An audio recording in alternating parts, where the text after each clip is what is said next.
नमस्कार, मैं हूं प्रकाश श्रीवास्तव। हमारे खास कार्यक्रम पूरा सच में आपका स्वागत है। और खबरों की दुनिया में पूरा सच बहुत जरूरी होता है, क्योंकि झूठ से भी खतरनाक होता है अधूरा सच, और उसी तरह खतरनाक होती है अधूरी खबर। इसलिए हर खबर का पूरा सच हम आपको बताएंगे, वो भी तथ्यों, तर्कों और सबूतों के साथ।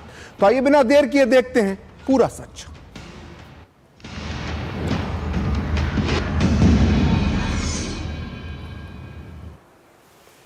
तो दोस्तों, आज दोपहर के 12 बजे के आसपास की बात है।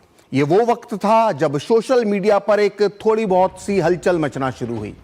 कांग्रेस से जुड़े सोशल मीडिया से जो अकाउंट्स है, उससे कांग्रेस से जुड़े हुए सोशल मीडिया के अकाउंट्स, उसमें कुछ वीडियो पोस्ट किए जाने लगे, कुछ पोस्टर पोस्ट किए जाने लगे, जिसमें बड़े बड़े अक्षरों में यह घोषणा की जा रही थी कि राहुल गांधी एक प्रेस कॉन्फ्रेंस करने जा रहे हैं। यहां तक तो सब ठीक था, लेकिन इन पोस्ट में यह दावा किया जा रहा था कि राहुल गांधी इस प्रेस कॉन्फ्रेंस में हाइड्रोजन बम फोड़ने वाले हैं। युवक कांग्रेस के पोस्ट पर राहुल गांधी की तस्वीर के साथ लिखा हुआ था कि थोड़ा रुकिए, थोड़ी देर रुकिए, अभी हाइड्रोजन बम भी दिखाऊंगा। यह राहुल की तस्वीर के साथ लिखा हुआ था। तो कांग्रेस की प्रभारी सुप्रिया श्रीनेत अपने एक्स अकाउंट पर लिख रही थी कि हाइड्रोजन बम लोडिंग, यानी हाइड्रोजन बम तैयार हो रहा है। वहीं कांग्रेस का ऑफिशियल ट्विटर हैंडल लिख रहा था coming soon, hydrogen bomb loading हो रहा है। वहीं पवन खेड़ा समेत कई कांग्रेस के नेता कागजों के ढेर सारे बंडल दिखाकर बीजेपी को हाइड्रोजन बम के नाम से डराने की कोशिश कर रहे थे। सभी को लग रहा था कि इस बार Rahul Gandhi so called vote चोरी पर कोई बहुत बड़ा खुलासा करेंगे। लेकिन जब राहुल स्टेज पर आए और उन्होंने बोलना शुरू किया, तो ऐसा लगा कि वो अपनी पुरानी प्रेस कॉन्फ्रेंस की जो स्क्रिप्ट थी उसका रिपीट टेलीकास्ट कर रहे हैं। उनकी बातें सुनकर सुपरहिट फिल्म बाहुबली का एक डायलॉग याद आ गया, जिसमें माहिष्मती साम्राज्य की महारानी शिवगामी देवी कहती हैं कि मेरा वचन ही मेरा शासन है।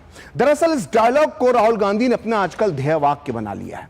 वो ना कभी शपथ पत्र देते हैं, ना वो चुनाव आयोग में आधिकारिक शिकायत करते हैं, और ना ही वो सुप्रीम कोर्ट जा रहे हैं। वो देश की जनता से सिर्फ यही चाहते हैं कि बस उनकी बातों को ही सच मान लिया जाए, यानी मेरा वचन ही मेरा शासन है। लेकिन लोकतंत्र में ऐसा नहीं होता है। यह कोई माहिष्मती का राजतंत्र नहीं है, बल्कि भारत का महान लोकतंत्र है। इसलिए आज पूरा सच में कांग्रेस के सो कॉल्ड हाइड्रोजन बम का फैक्ट चेक होगा और राहुल के दावे की पड़ताल की जाएगी। तो शुरू करते हैं पूरा सच पूरे विस्तार के साथ। तो देश के 12 राज्यों में शुरू हुई एसआईआर प्रक्रिया के बीच बिहार के में पहले चरण के मतदान से ठीक पहले आज कांग्रेस नेता राहुल गांधी ने कथित वोट चोरी के मुद्दे पर फिर से प्रेस कॉन्फ्रेंस की, जिसे कांग्रेस हाइड्रोजन बम बता रही है। द एच फाइल्स नाम से जारी हुई इस प्रेस कॉन्फ्रेंस के दौरान राहुल गांधी ने चुनाव आयोग पर कई गंभीर आरोप लगाए। बताया कि कैसे हरियाणा चुनाव में वोट चोरी की गई। राहुल की दलील है कि हरियाणा में पहली बार पोस्टल बैलेट और असली वोटों का रुझान अलग रहा। उनका दावा है कि पोस्टल बैलेट में कांग्रेस को 76 और बीजेपी को सिर्फ 17 सीटें मिलती रही। और राहुल गांधी ने कहा कि पोस्टल बैलेट के साथ ही एग्जिट पोल में भी कांग्रेस आगे थी, लेकिन अंत में 22,779 वोटों से हार गई। उन्होंने यह भी दावा किया कि हरियाणा विधानसभा चुनाव में हर 8 वोटर्स में से 1 वोटर नकली था। राहुल गांधी ने ब्राजील की एक मॉडल की तस्वीर दिखाई और कहा कि 10 बूथों पर उसने अलग अलग नाम से 22 जगह इस लड़की का नाम दर्ज है। और राहुल गांधी ने वोटर लिस्ट में 223 बार एक ही महिला के नाम होने का दावा किया। साथ ही कई वोटरों के नाम के आगे मकान संख्या 0 दर्ज होने और एक ही घर में 500 से ज्यादा वोटर दर्ज होने के आरोप भी लगाए। राहुल गांधी ने मतदाता सूची को लास्ट मूवमेंट पर दिए जाने का दावा करते हुए यह भी कहा कि जो हरियाणा में हुआ वो फिर से बिहार में भी होगा। तो पहले आप सुनिए कि राहुल गांधी ने आज प्रेस कॉन्फ्रेंस में क्या कहा, फिर हम आपको बताएंगे राहुल गांधी के असली फैक्ट चेक से क्या बाहर निकल कर आया। बिग पिक्चर क्या है हरियाणा के युवाओं? बिग पिक्चर है कि आपकी सरकार चोरी की गई है, चोरी की सरकार है, फेक सरकार है। 2 करोड़ वोटर हरियाणा में, 25 लाख वोट चोरी,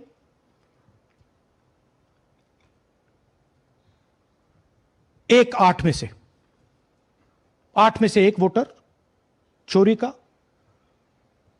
12.5% वोट चोरी थी हरियाणा में। तब भी कांग्रेस पार्टी सिर्फ 22,000 वोट से हारती है। कहां 25 लाख, कहां 22,000।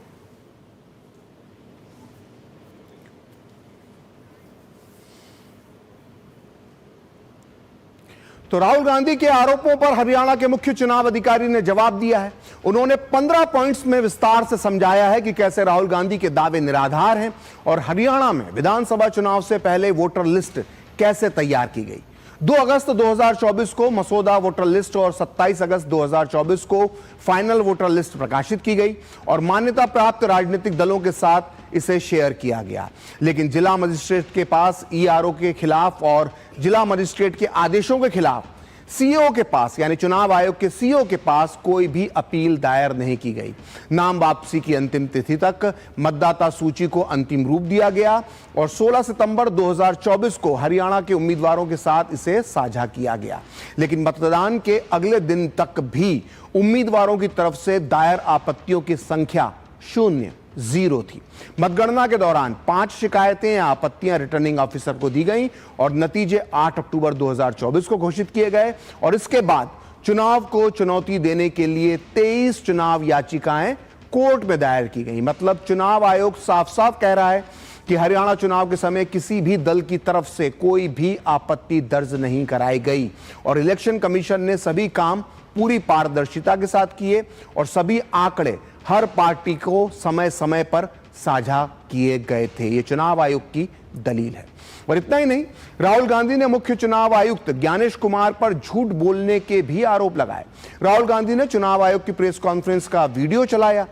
ये कुछ दिन पहले ये प्रेस कॉन्फ्रेंस हुई थी जिसमें मुख्य चुनाव आयुक्त ज्ञानेश कुमार किसी मतदाता के सामने मकान नंबर 0 कब लगाया जाता है इसके बारे में जानकारी दे रहे हैं। लेकिन राहुल गांधी ने मुख्य चुनाव आयुक्त का अधूरा बयान चलाया और फिर अपने दावे को सही साबित करने की कोशिश की।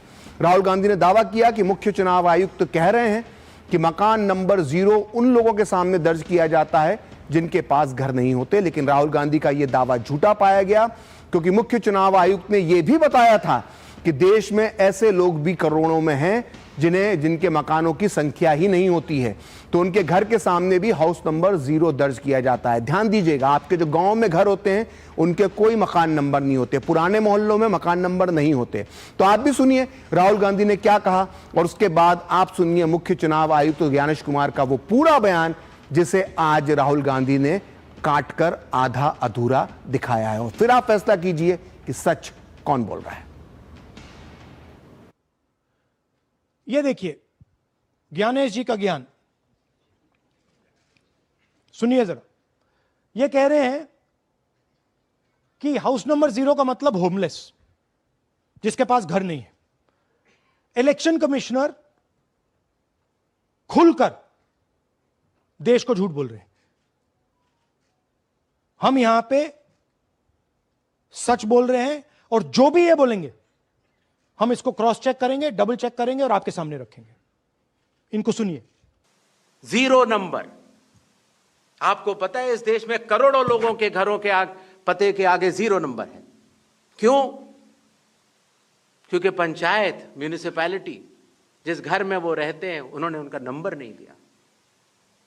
शहरों में अनऑथराइज्ड कॉलोनीज हैं जहां उनको नंबर नहीं है, तो वो अपने फॉर्म में क्या पता भरें?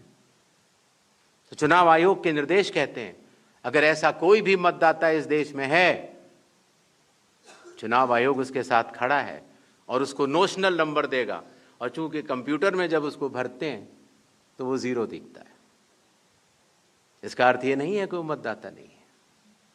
मतदाता बनने की शर्तों में आपका पता इतना अनिवार्य नहीं है जितनी कि आपकी नागरिकता और आपके 18 वर्ष की आयु पूरा होना और जितना कि आप उस बूथ के आजू बाजू में रहते हैं। तो राहुल गांधी ने हरियाणा चुनावी नतीजों से 2 दिन पहले यानी 6 अक्टूबर 2024 का मुख्यमंत्री नायब सैनी का बयान भी सुनाया, जिसमें वो कह रहे हैं कि बीजेपी की एक तरफा सरकार बन रही है और हमारे पास सारी व्यवस्थाएं हैं। राहुल अब सवाल उठा रहे हैं कि आखिर वो व्यवस्था क्या थी जिसका जिक्र नायब सिंह सैनी कर रहे थे। तो केंद्रीय मंत्री बीजेपी नेता किरण रिजिजू ने राहुल गांधी को समझाया उस व्यवस्था का पूरा मतलब। आप भी सुनिए राहुल के आरोप पर रिजिजू का क्या कहना था। देखिए, मुस्कुरा रहे हैं, सारे एग्जिट पोल्स कह रहे हैं कि भैया आप चुनाव जीत रहे हो, सारे ओपिनियन पोल्स कह रहे हैं कि चुनाव जीत रहे हो, ये मुस्कुरा के कह रहे हैं भैया हमारे पास व्यवस्था है। कौन सी व्यवस्था, क्या व्यवस्था, ये इस प्रेजेंटेशन का लक्ष्य है। आपको यह समझाना कि इनके चेहरे पे जो मुस्कान है ये क्यों है। हरियाणा के मुख्यमंत्री ने एक लाइन कहा कि हम चुनाव जीतेंगे, हमारा अच्छा व्यवस्था है। व्यवस्था मतलब क्या है? बीजेपी, हमारा डिसिप्लिन, हमारा काडर, हमारा जो कार्यकर्ता, हमारा नेता का समर्पण, हमारा कार्यकर्ताओं का त्याग, ये है हमारा व्यवस्था, ये है हमारी ताकत। इसी से हम विश्वास से कहते हैं कि हम चुनाव जीतेंगे। हम 24 घंटे दौड़ते रहते हैं। मैंने भी अपना जिंदगी में 3-3, 4-4 महीने गांव घर नहीं देखे हुए अलग अलग जगह में पैदल चलते थे।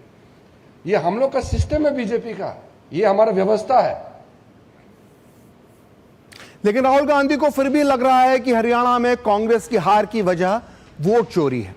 तो केंद्रीय मंत्री रिजिजू ने राहुल गांधी की शंका का भी समाधान किया। उन्होंने हरियाणा कांग्रेस के वरिष्ठ नेताओं के बयानों का जिक्र करते हुए बताया कि कांग्रेस अपनी वजह से यानी अंतरकलह की वजह से हारी है। मतलब हार की वजह वोट चोरी नहीं, बल्कि कांग्रेस नेताओं की आपसी खींचतान, जमीन पर काम नहीं करना और पार्टी में ग्रास रूट स्तर पर नेताओं में तालमेल की कमी होना यह वजह थी। ओपिनियन पोल्स में आगे, एग्जिट पोल्स में आगे, और फिर नतीजा बिल्कुल दूसरा आता है। हम गहराई में गए और मैं आपको बताना चाहता हूं कि हमें सवाल का यह जवाब मिला कि एक ऑपरेशन सरकार चोरी लागू किया गया, एक प्लान जिससे कांग्रेस की जो विक्ट्री थी, लैंडस्लाइड जो विक्ट्री होनी थी, वो लॉस में, हार में बदली जाए। हरियाणा चुनाव को लेकर के यह कहा कि एग्जिट पोल में कांग्रेस पार्टी जीत रहे थे। अरे एग्जिट पोल, ओपिनियन पोल में हमेशा आप डाउन हुए हैं। हरियाणा में चुनाव चल रहा था, उनके वरिष्ठ नेता कुमारी शैलजा ने उसी समय कहा कि हरियाणा में कांग्रेस जीत नहीं पाएंगे क्योंकि हरियाणा के कांग्रेस के नेता ही हराना चाहते हैं। कैसे जीत सकते हैं जब उनके नेता, कांग्रेस के नेता ही कह रहे हैं कि वो अपने वजह से हारे हैं, और यहां राहुल गांधी कह रहे हैं वोट चोरी हो गया, इलेक्शन कमीशन को गाली दे रहे हैं। तो हरियाणा में कांग्रेस की हार की सबसे बड़ी वजह अंतरकलह को माना गया और इस अंतरकलह के केंद्र में थी पार्टी की वरिष्ठ कुमारी शैलजा। दरअसल चुनाव से पहले ही शैलजा गुट और हुड्डा गुट में खींचतान की खबरें आना शुरू हो गई थी। यहां तक कि हरियाणा में चुनाव प्रचार के दौरान राहुल गांधी ने यह तक कह दिया था कि हमारी पार्टी में काफी शेर हैं और ये शेर आपस में लड़ जाते हैं। यानी अंतरकलह की बात खुद राहुल गांधी ने भी स्वीकार की थी। आप इस वक्त अपनी टीवी स्क्रीन पर जो देख रहे हैं वो उस वक्त की खबरें हैं 2024 सितंबर महीने की, जब शैलजा बगावत कर चुकी थी पार्टी से, और ये सारी खबरें न्यूज वेबसाइट, न्यूज चैनल और तमाम अखबारों में छप रही थी। और ये हम आपको दिखा रहे हैं कि किस तरह की खबरें उस वक्त चल रही थी। अब बात करते हैं शैलजा की बगावत की विस्तार से।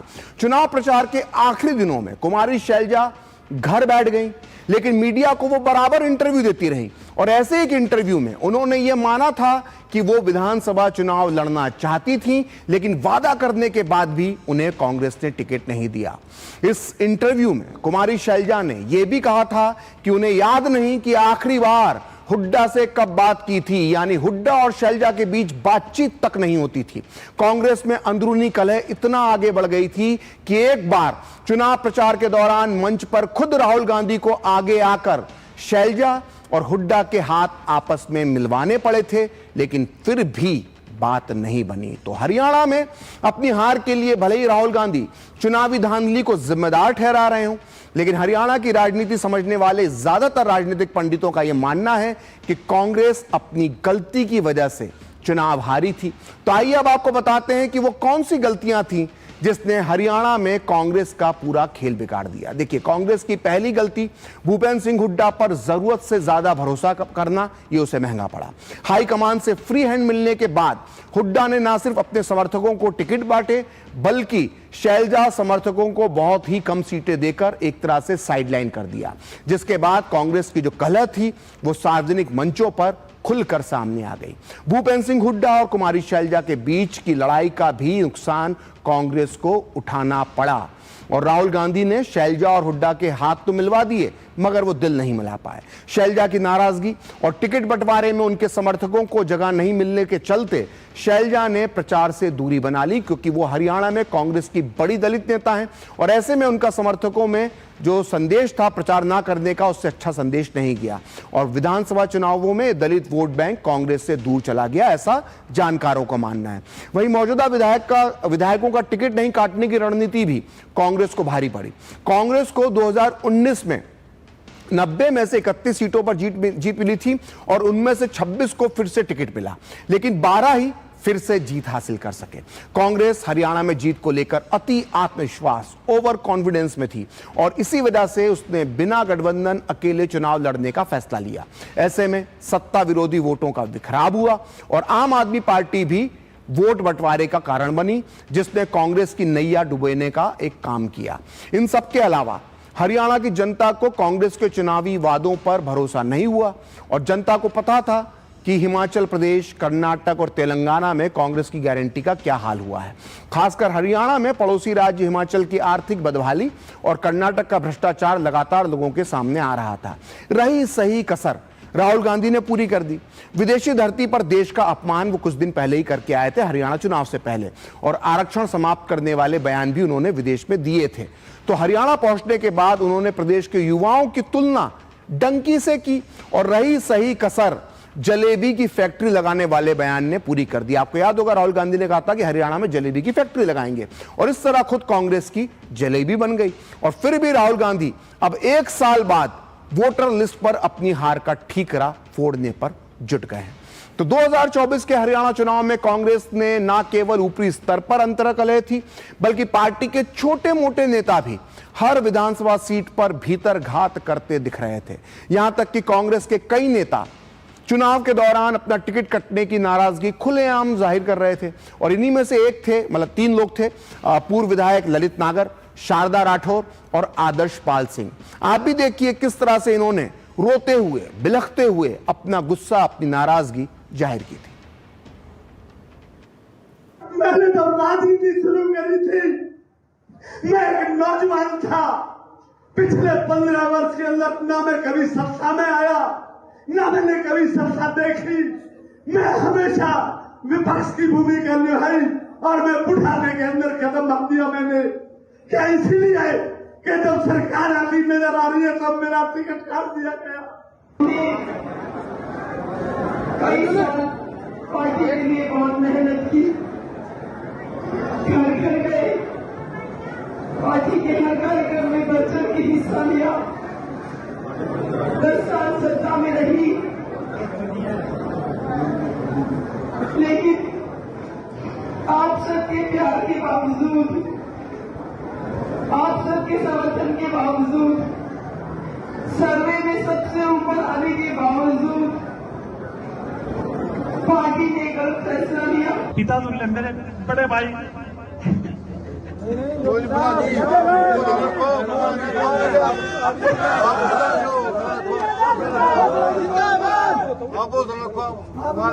उन्होंने मेरे राजनीतिक फैसले पे कभी तरफ नहीं किया। तो देखा आपने, टिकट ना मिलने पर कांग्रेस के नेता किस तरह से रो रहे थे, बिलख रहे थे और इन सब ने, इनके ऊपर ये आरोप है कि इन्होंने पार्टी में भीतरघात किया और अपनी पार्टी को हराने की कोशिश भी की। तो राहुल गांधी की तीसरी प्रेस कॉन्फ्रेंस थी जिसमें उन्होंने चुनावी धांधली पर पावर पॉइंट प्रेजेंटेशन यानी पीपीटी दिया। लेकिन हर बार की तरह इस बार भी यही सवाल उठा कि राहुल गांधी सिर्फ आरोप ही क्यों लगाते हैं। अगर चुनाव आयोग सही में उन पर इतना अत्याचार कर रहा है तो वो उसके खिलाफ कोर्ट क्यों नहीं जाते। लेकिन राहुल ने इस सवाल का जवाब ना तो पहले दिया था और ना ही आज प्रेस कॉन्फ्रेंस में दिया। आप भी खुद देखिए। पिछली बार भी आपने फैक्ट्स रखे थे, चुनाव आयोग जो है अपनी बात सिर्फ ये कह देता है कि ये बेसलेस है, एलिगेशंस को सिरे से नकारता है। आज तो आपके पास सारे एविडेंसेस हैं, तो क्या आप इसमें जुडिशियल इंटरवेंशन के लिए कोर्ट जाएंगे? Supreme court is watching. Supreme court, the highest court in the country, is watching.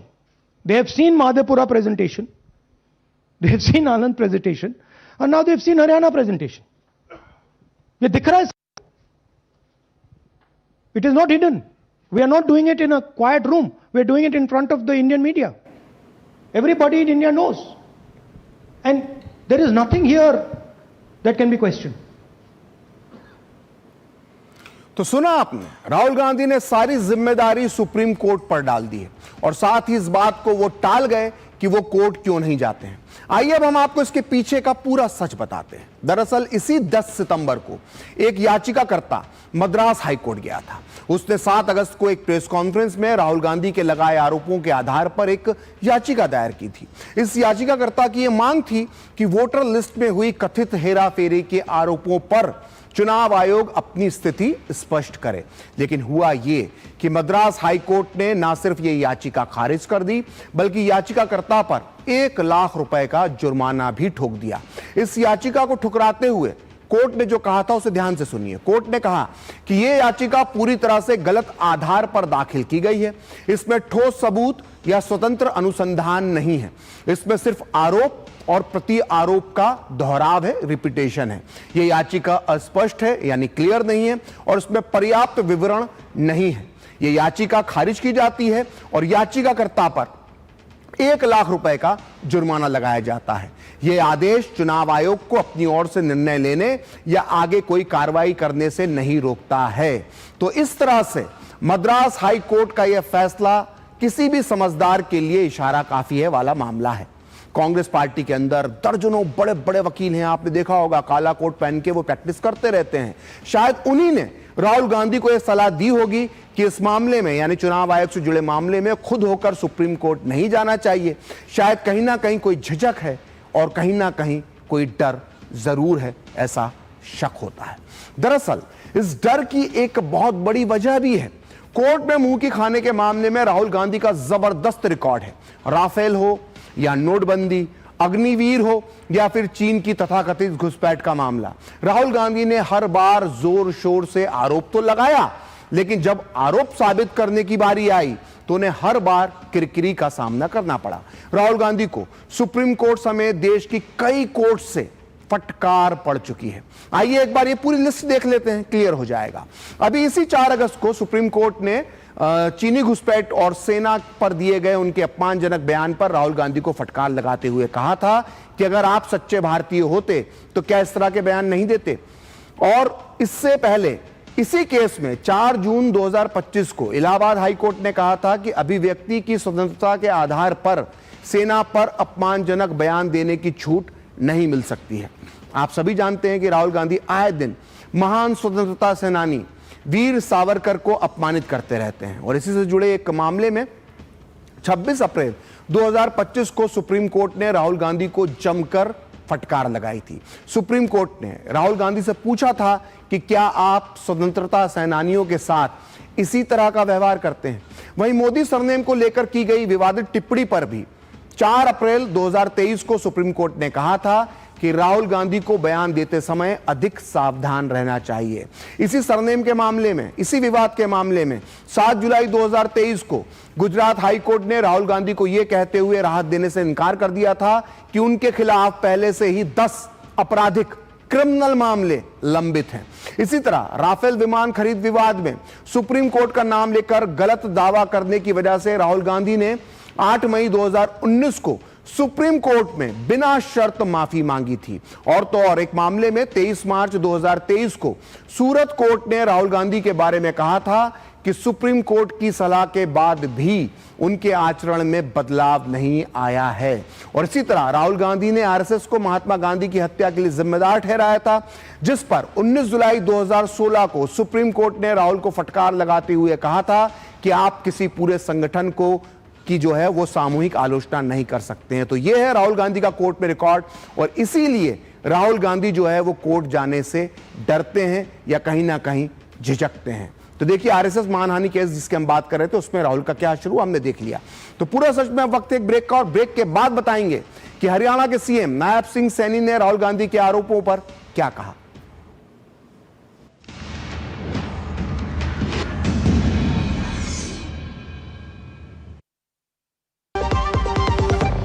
हिंग देना, वो वाली MDH की सुपर हीट। जिन्होंने यूज किया है वो जानते हैं असली हींग का स्वाद। MDH सुपर हींग, शुद्धता का असली तड़का। असली मसाले सच सच MDH। जब धरती चीर कर निकलता है लोहे का पत्थर और मिलता है मोंगिया के जोश से, फिर तपता है, पिघलता है और बनता है फौलाद। अब होता है सरिया सारी खूबियों के साथ। मोंगिया स्टील, मजबूत देश का मजबूत सरिया। कौन है जो जोड़े देश को? विकसित भारत का विकसित भारत। सुनो, एक अच्छी इंश्योरेंस पॉलिसी AI से पूछते हैं। एक ऐसी पॉलिसी जिसमें प्रीमियम पेमेंट हो लिमिटेड पर इनकम आती रहे लाइफ टाइम। LIC का जीवन उत्सव। एक ऐसी पॉलिसी जो दे होल लाइफ इंश्योरेंस कवर भी। LIC का जीवन उत्सव। वाओ, चलो तो LIC की जीवन उत्सव पॉलिसी ही लेते हैं। मैं भी तुमसे यही कह रही थी, LIC का जीवन उत्सव। लाइफ टाइम सेलिब्रेशन मनाइए LIC के जीवन उत्सव के साथ। फ्यूचर सेट है। मिलिए ग्रो प्लस से। हमारा भरोसेमंद कोरोमंडल लेकर आया है एनफोर्स तकनीक वाला 5 पोषक तत्वों से भरा ग्रो मोर ग्रो प्लस। इसे इस्तेमाल करने से पौधों को मिले अधिक पोषण, जिससे न केवल आपको बम्पर फसल मिले बल्कि मिट्टी भी स्वस्थ और उपजाऊ बने। ग्रो प्लस अब एनफोर्स तकनीक के साथ। सर्वोत्तम तकनीक, सफलता का प्रतीक। लाल रंग इसका अपार, तीखा कम है फिर भी स्वाद। बेमिसाल MDH Kashmiri. MDH Kashmiri. MDH।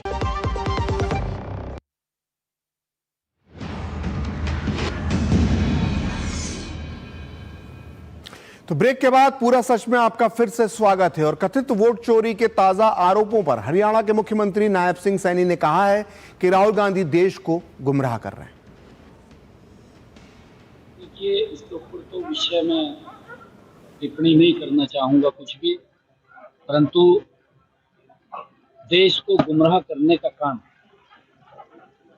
Rahul Gandhi कर रहे हैं। कांग्रेस ने देश को लगातार पीछे धकेलने का काम किया है। तो आज पूरा सच में इतना ही। तो मुझे और मेरी पूरी टीम को दीजिए अनुमति। नमस्कार।